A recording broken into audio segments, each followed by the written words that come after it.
জিব্রাইল আলাইহিসসালাম একদিন আল্লাহর রাসূল সাল্লাল্লাহু আলাইহি সাল্লামকে বললেন, ইয়া মুহাম্মদ, আপনার জন্য 5টি উপদেশ। যাই করুন না কেন, মৃত্যু একসময় আসবেই। অর্থাৎ জগতের মাঝে নিজেকে একেবারে জড়িয়ে ফেলবেন না, কেননা আমাদের উদ্দেশ্য এই জগৎকেন্দ্রিক নয়।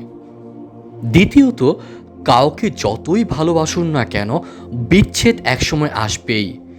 এই জগতের মানুষের সাথে বেশি জড়িয়ে যাবেন না, কেননা এক না একদিন আপনাকে তাদের থেকে আলাদা হয়ে যেতে হবে। তৃতীয়ত, যা ইচ্ছা করুন, তবে মনে রাখবেন প্রত্যেককে নিজ নিজ কাজের প্রতিদান দেওয়া হবে। অর্থাৎ জগতের প্রতিটি কাজের প্রতিদান পরকালে পাওয়া যাবে।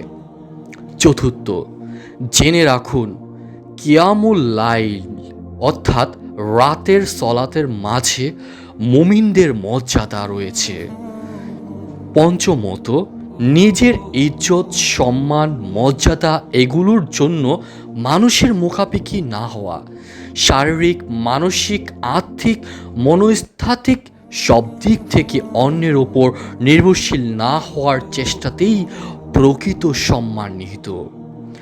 আল মুস্তাদরাক আলাস সহিসাইন ৭৯৯৯, আত তাগিব ওয়াত তারহিব ১/৪৮৫, আল মুজামুল আওসাত ১২০৮। আমিন।